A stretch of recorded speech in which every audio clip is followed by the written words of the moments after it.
শনিবার রাত থেকে শেরপুর সদর উপজেলার গাজীর খামার, ধলা ও বাজিতখিলা ইউনিয়ন এবং নকলা উপজেলার পৌরসভার আংশিক গণপদ্দি, উরফা সহ অন্তত 10টি ইউনিয়ন নতুন করে প্লাবিত হয়েছে। পানিতে ডুবে গেছে ঘরবাড়ি, রাস্তাঘাট, কবরস্থান সহ দোকানপাট, আমন রোপা ধান ও সবজির ক্ষেত।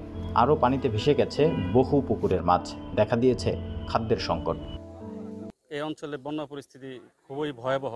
এখানে মানুষ গৃহবন্দী, মানুষ ঘর থেকে বের হতে পারতেছে না। এখানে মানুষের খাদ্য সংকট রয়েছে, বিভিন্ন সমস্যায় রয়েছে। আমরা যারা এই বিভিন্ন সংগঠন করেছে, মানবিক সহায়তা করে, তাদেরকে অনুরোধ করব এদিকে একটু সুদৃষ্টি দেওয়ার জন্য। সেই সাথে প্রশাসনের কাছে অনুরোধ করব এদিকে যেন আপাতত একটু সুদৃষ্টি দেয়, মানুষের যেন খাদ্য সংকটটা দূর হয়।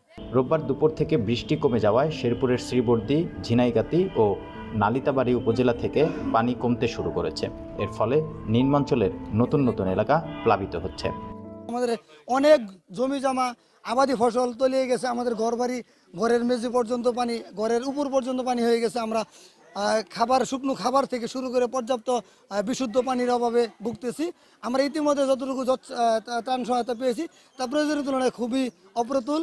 আমরা অতি মানবতার জীবনযাপন করতেছি। আমাদের ফসল জমি সব তলিয়ে গেছে। আমরা আমাদের জীবদ্দশায় এত বড় বন্যা আর আমাদের জীবনে কখনো দেখি নাই। জেলায় এ পর্যন্ত প্রায় 40,000 হেক্টর জমির আমন ধানের আবাদ ও প্রায় 2,000 হেক্টর জমির সবজির আবাদ পানিতে নিমজ্জিত হয়েছে। পাশাপাশি মহারশী নদীর 4টি স্থানে ও চেল্লাখালী নদীর 2টি স্থানে ব্যাপক ভাঙন হয়েছে। উদ্ধার কাজ ও ত্রাণ পৌঁছে দিতে ইঞ্জিন চালিত নৌকা জরুরি বলে জানিয়েছেন স্বেচ্ছাসেবীরা। রক্ত সৈনিক ফাউন্ডেশন থেকে আসছি, শেরপুর জেলা শাখা থেকে। আমরা বিগত দিনে আরো অনেক কাজ করছি। ওই ফেনী, মহিপালে, দাগন ভুয়াতে গেছি। এখন আমাদের শেরপুরে, আমাদের এখানে বন্যাত্ম এলাকায় আমরা ত্রাণ বিতরণ করছি এবং তাদের সহযোগিতা কামনা করছি। অনেক প্রস্তুত ত্রাণের দরকার, আমাদের পর্যাপ্ত ত্রাণ নাই। যার এলাকা থেকে সবাই যেখান থেকে আছেন আমরা পর্যাপ্ত সহযোগিতা কামনা করছি।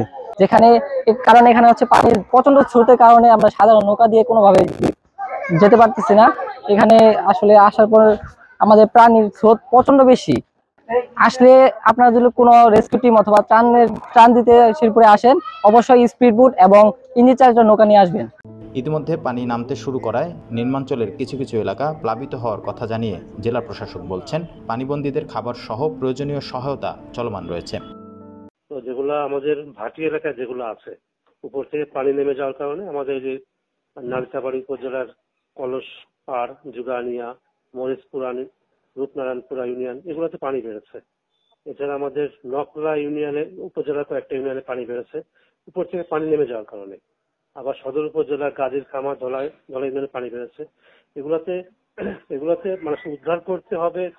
অনেক জায়গায় এরকম পরিস্থিতি না, তারা হয়তো পানি বেড়েছে, তাদের আমাদের ত্রাণ দরকার। ত্রাণের ব্যবস্থা করছি আমরা। গতকাল পর্যন্ত আমরা শুকনো খাবার দিয়েছি, আর নালিতাবাড়ি সহ কয়েকটা জায়গায় আমরা কিছু রান্না করে দিয়েছি।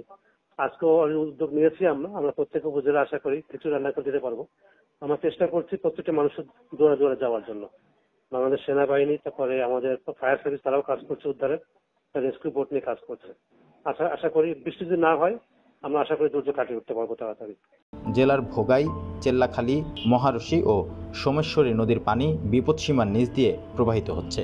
তবে পুরাতন ব্রহ্মপুত্র, মৃগী ও দশানী নদীর পানি বৃদ্ধি পেলেও বিপদসীমার অনেক নিচ দিয়ে প্রবাহিত হচ্ছে। বন্যার পানিতে ডুবে নিহত হয়েছে নালিতাবাড়ির এক নারীসহ 6 জন ও নকলা উপজেলার 1 জন। এখনও নিখোঁজ রয়েছে আরও 2 জন।